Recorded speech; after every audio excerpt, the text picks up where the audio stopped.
I'll have to be honest with you. First thing I'm going to mention right up front is it's free.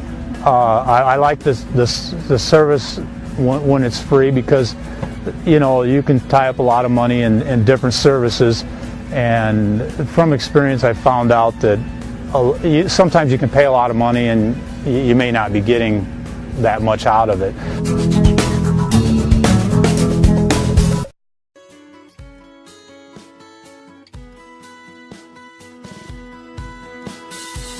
Good afternoon, welcome to GrainTV. My name is Cody Bills, this is Brock Shimano. Today is Thursday the 29th, and we had the export sales report released earlier today. Keep in mind this is the second to last report of the 2012 marketing year, and we're going to let you know exactly where we stand in terms of the overall summary and the report that we've been tracking all year long. Let's turn right over to the Firetip trading platform and see where we closed off the day here. Corn for December trading up 3/4 cents. We saw November soybeans trading down 4 1/4. Wheat in Chicago trading down 5 1/4, and Kansas City wheat trading off 5 1/4 as well. Brock, without further ado, why don't we just talk about the export sales? Where are we? Will the USDA have to make any revisions? You know, in this week's exports sale report, we didn't see a whole lot of surprises there. We did see wheat coming at the high end of expectations, 551,000 metric tons there. New crop corn, we saw 673,000 metric tons. That did beat analyst expectations. And for new crop soybeans, 868,000 metric tons. That was at the high end of analyst expectations. As far as old crop is concerned, and like you said, Cody, we are at the end of the marketing year. We did see a couple reductions. For corn, we saw reductions of 15,000 metric tons there.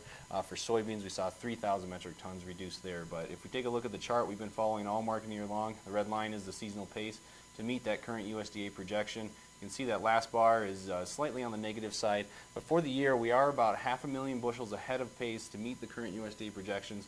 So I don't really anticipate a revision of very large amount for the USDA to make in the September WASDE report. But soybeans is just a little bit of a different story. If we take a look at the chart here, once again we did have a little bit of a reduction this week, but for the marketing year we are 33 million bushels ahead of pace still to meet the current USDA projections. So I do anticipate a little bit of a revision higher by the USDA to the soybean export sales that we've made this year so far. Okay, and you know, let's take a look at wheat here, because that's one of the things that we noticed here today. Wheat traded down, and I think that really had to do with the fact that the U.S. dollar did gain a little bit of strength here. If you take a look at the chart, you'll notice that today we've kind of, in the last month or so, we've really printed a little bit of what looks like a bottom on the low side of this range that the dollar's been trading in. It looks as though we punched higher, and I think that's putting a little bit of pressure on wheat in particular, since that's such a globally grown crop. Corn, and you know, when you look at corn, really, the U.S. and South America were the major producers. I think the dollar really affects wheat in particular. The other thing about wheat today is that Egypt had a tender, and U.S. wheat wasn't even offered in that tender because of the price. And so I think that's important to keep in mind when you're looking at wheat and you're trading wheat, is that right now it's just not very competitive on the global market. Other than that, Brock, you know, when you look at corn, when you look at soybeans, you know, where are we right now going into this long weekend, and where do you think we might go?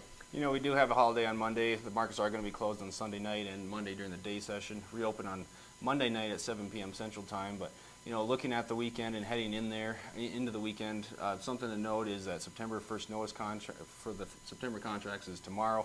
So we've seen a little bit of a dichotomy between the old crop contracts in September and the new crop contracts for corn and soybeans. So that's something we'll have to pay attention to tomorrow, as first notice day is tomorrow. You know, something else you're going to want to pay attention to heading into the weekend is the precipitation forecast is not looking very good at this point. The temperatures have backed off a little bit. We are expecting a little bit cooler temperatures through the weekend and into early next week, but if we take a look at these maps provided by Plant Analytics, you'll see that the 6 to 10 day precipitation forecast for much of the Midwest is to be quite a bit drier than what is normal for this time of year. And then the longer term forecast, the 8 to 14 day forecast, is actually a little bit drier as well. So, you know, it's still going to be a concern. The precipitation heading out for the next couple of weeks is still supposed to be pretty dry. It's going to be tough to fill out some of this grain that's in the late stages of development. I agree. And, you know, it looks as though we might get a little bit of a rain event over the weekend, but that is mostly for the isolated for the eastern part of the grain belt, northeastern part, not the areas that really need the drink. You know, in the west of the Mississippi and the core of the the grain belt there. So that's going to be a problem.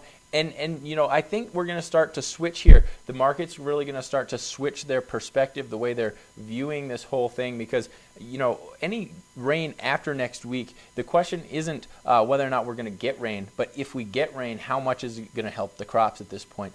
I think, you know, we're going through that grain filling time period. That's critical for defining really the size of the kernel, and we haven't had a whole lot of precipitation throughout the core of the grain belt, and I think that's a very, very serious concern here, and I think we're seeing it in soybeans, we're seeing it in corn as well, and it's really, for the most part, it was, we saw it factored into the market in the last couple of weeks. You know, it seems as though the market's kind of calmed down, we're digesting it, we're in a consolidation mode going into the long weekend, and of course, you know, after the long weekend, we'll have another more updated weather forecast, and I think, you know, you're going to want to be able to come in there on Monday night and take a look at what the weather, any sort of developments in the weather, because that's most likely what's going to drive the trade early Tuesday morning.